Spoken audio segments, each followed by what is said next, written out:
Hey, everybody.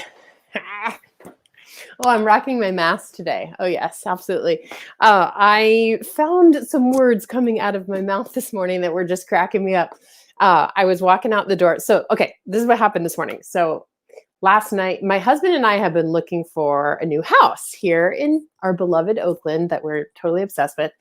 And so, last night, we were talking to our real estate agent, and we were like, oh my God, look at this house. It just got like knocked down 100K, and holy shit, that's going to go really fast. And so we all like at like 8:30 last night, we were like, let's go see it tomorrow morning. So this morning we got the girls up. Somehow my 6-year-old was being like the most like angelic person. She like got dressed in 0.2 seconds after she woke up. So we got everybody out the door. We saw this house at 8:15 this morning. And then we actually drove by another house that I had seen about a month ago. And so here are these two houses. They're actually both like totally workable and really quite interesting. I know, it's very exciting, everybody. Thank you, Facebook user, whoever you are. Okay, but they're very different houses. So one of them is like way under what we can afford, but it's definitely a fixer. And it needs like some like a retainer in the yard. All these houses are up in the Oakland Hills, so they're all like on a slope pretty much. But it's like super groovy 60s, maybe early 70s. It's like got great bones. It would totally need new floors and all this stuff. So it's like less expensive, but would need, a good chunk of change for the work in our budget, but like interesting. And then this other one we saw this morning was like tip-top shape. Like it's like I was just reading the disclosures and like everything's up to code and it's gorgeous. The master bedroom is like, oh my God. Like I told Cameron that like the bathtub was like my favorite part. The bathtub was this nice like big tub with jets and everything, but it had this window that looks into the woods in the backyard. So it feels like a mountain retreat. Like it's just so epically gorgeous. Okay, so this house is like right at the edge of what we've decided that we can afford. And so when I was leaving, I dropped off the kids. Like my daughter had school and everything, and I was running out to work. And Cameron was like, like if we take on that bigger mortgage, I don't want you to have to hustle or like worry. And I was like, babe, I don't hustle. Which just cracked me up. And so I wanted to talk about that today is like, how in the heck have I done that? How have I built 2 multi-6-figure businesses, my studio business and my online coaching business without the hustle? Because right now, y'alls, my work schedule is 4 days a week, 9:30 or 10 start, and I'm home by 5:30. And let me just tell you, this is not how it started. So I'm going to tell you just quickly today, like some of the, like the mindset pieces and a couple of the magical pieces that I've put together. And I want you guys to know this is not like, this hasn't been easy for me. It's been a conscious freaking choice. Is like, so let me just start from the very beginning. Yeah, the dream, Kiki. I know. I'm going to tell you guys the dream because I want more of you to have the dream. Because the way that we are all living right now, busy, busy, busy, so freaking stressed, it is not sustainable. It is sickening our relationships. It is oftentimes very detrimental to our health. And it is not the way, y'alls, that like growth is designed for. It's not about the hustle. It's not about working endless hours and being like obsessed with your phone. Is like, life is not worth living when you're obsessed with your freaking phone, and just on there all the hours of the day. So here is my message for y'all today. So even when I opened my studio business, which was, by the way, 9 years ago, like November 11th, so just a couple of days ago, we had our 9-year anniversary. I remember saying to myself, this story that people literally keep saying to me is like, oh, you'll see when you become a business owner, you have to sacrifice so much. Even the first time someone said it to me, I was like, what? I'm not doing that, And for me, what was really important to me in those early days is like, no matter how busy I am, I will do my yoga practice and my Pilates practice, like period. Like I will not sacrifice my own spiritual practice, my own body, like comfort, because I've always used my movement practice as like pain relief because I have a kind of chronic pain body. Yeah. Thank you for the congratulations. Yes. And So that was like my commitment, is like, I will work my ass off to build this Pilates and yoga, brick and mortar business, but I will not sacrifice my own well-being to do so, and I do remember there was like a couple days, especially in the first 2 weeks of opening the studio, where I didn't do my practice, and I was like, that didn't feel good. That doesn't work for me. So I got that under control. Then I had kids. Okay, so any of you guys who are parents, you can put this in the comments, like, having kids changes your relationship with time. And there were some days, when I had my babies, where like 5 minutes on the deck taking some deep breaths was my spiritual practice and was my yoga practice. Like, there are days in those early days when you're like, I was like nursing my 2 kids and not sleeping at all, where like taking a shower and shaving your legs was self-care, so yes, absolutely. And it totally changes things. It changed my relationship with time.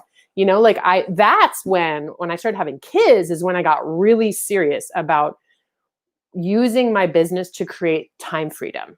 Is like, and that's actually one of the main reasons I wanted to open a business, because I was fairly successful as a full-time Pilates and yoga teacher for like a decade before I opened the studio. I was making a salary I was very proud of. It was easy peasy living in San Francisco. I had my own apartment and I was happy as can be in my 20s. And but I knew that I really had to be there in order to make money. So if I wanted to have a family, take a maternity leave, I wouldn't have enough money to do that, And so that was actually the main reason why I opened a studio. I mean, I felt called as a leader, so that was like that. I definitely felt like I wanted to have a bigger impact, so I wanted to help more people. But really, I wanted time freedom. Like, that's really what I wanted. I wanted a salary that wasn't connected to my physical body being there. Well, as soon as I had kids, I started to I had to put those things into play. Like, I had to figure out how to, I always tell my mentees, like, how to change my studio from the Kiki show to like something that could stand on its own 2 feet, where the students aren't really attached to any one teacher. They're just attached to the brand. They're attached to the soul of the business, and they really are now, which is amazing. So that was like a big shift for me. But I want to highlight this one piece, because I was talking about this morning, like, if you're going to create radical time freedom, without the hustle, and build a successful and profitable small business, which I know many of you guys who are watching either live or on the replay are, like, there's 3 parts of you that need to come online. And these aren't the parts of you that like our greater society is encouraging to come online. Okay. So it's not the hustle. It's not the grind. It's not, the busy Olympics of like who can win to be the busiest of today. It's like, no, none of those things. Here's what you need online. You need a very healthy inner rebel who, just like me in the very beginning, was like, no, I won't do that. I refuse. Like, y'all can tell me that story that a business owner has to self-sacrifice, and like, I ain't doing that. And I will say that I worked for the first couple of years, like working 80 hours a week. Don't get me wrong. And I think a lot of us, like, when we are really building our dream of our life and our business, like we can do that. We can put our so much of our life force into it for like a year or two.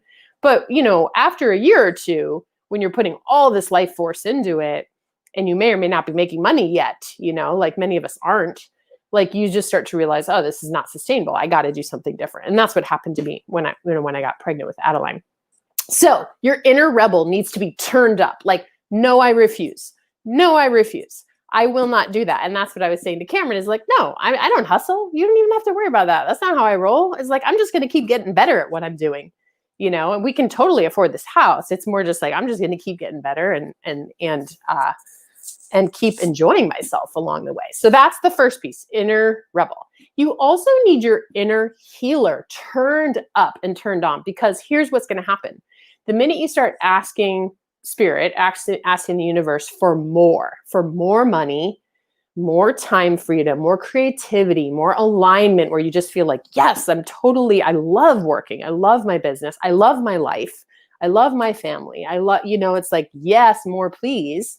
I love my purpose. I love how I'm showing up in the world. It's like the minute you start asking for more, all your shit comes in. All your self-sabotage comes in, all your patterns, all your limiting beliefs.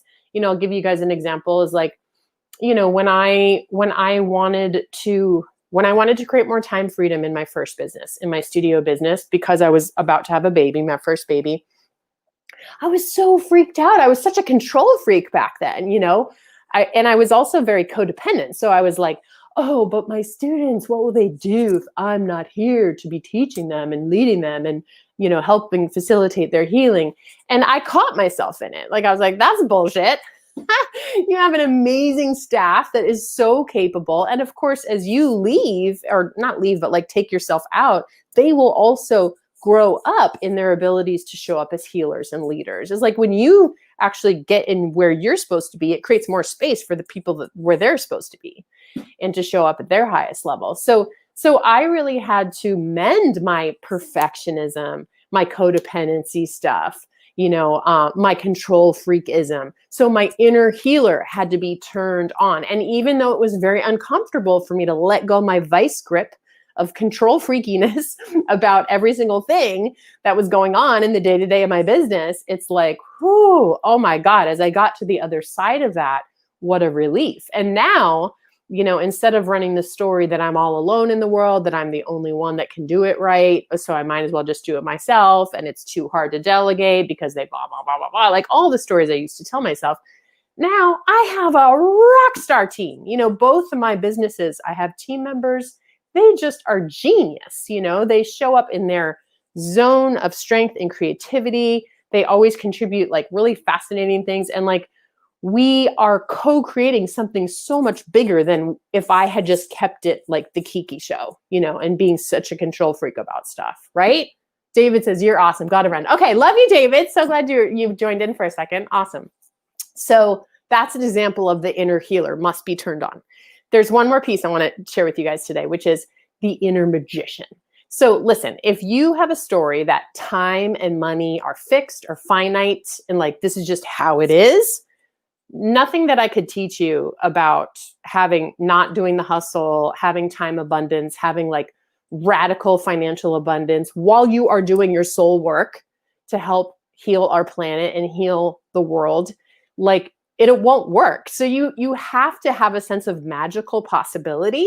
And it's like, we learn this in our yoga practice, that there's like infinite freedom available to us inside. But I think a lot of us, we don't exactly know how to put that into play in the material world. Like, how do you find that infiniteness in the material world, in money, in time, in love, in relationships, like in your spirituality? How do you actually put that into play in the day-to-day? So you have to have your inner magician turned on. You have to believe that time is not fixed, that you could actually create time. You could collapse time where you can do things that you thought would take you 10 years in like a month or maybe in a day, like you have to learn these magical skills. And when you are, for me, like I started out like studying the sort of the field of energy play in my body, in my own healing practice, really in my Pilates and yoga practice. Like that was my doorway.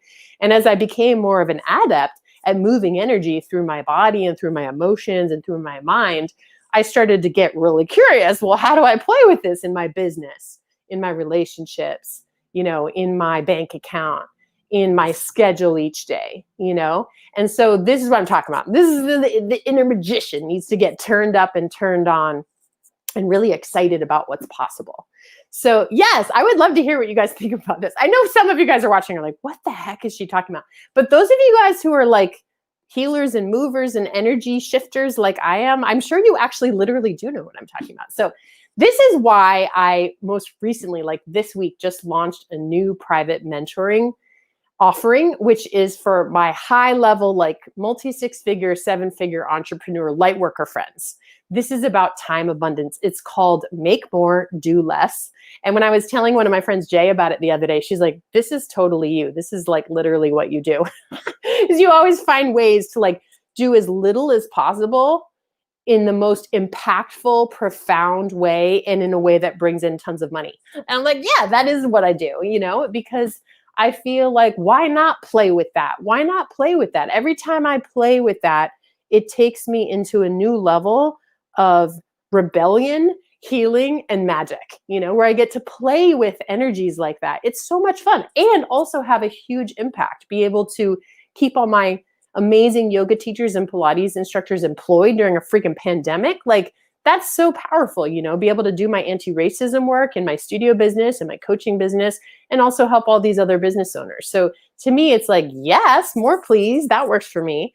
And that is what I'm going to be teaching in the 6-week time abundance activation and private mentoring program. So this is for those of you who believe in magic and who don't have a story that you're all alone, that you're the only one that can do it right. It's like, I have other programs for that, but this is not for that. This is for the believers, but who have not quite figured out how to put it all together. Maybe they feel like they've hit a ceiling where they just need more time in order to implement the things that they know they want to do. I'm going to teach you how to create more time. Or maybe they just feel like, well, I'm doing the things, but it's not giving me the amount of financial abundance that I want to create. And so, yeah, we're going to work with that. So if you're interested in that, DM me today, and I have a couple questions for you to see if it might be the right fit for you. And we can get on the phone too if we decide that we want to take the next steps and figure out if it's the right step. So I hope this was helpful. I want to hear all your comments and your questions about it. I love you guys all so much, and I will see you soon.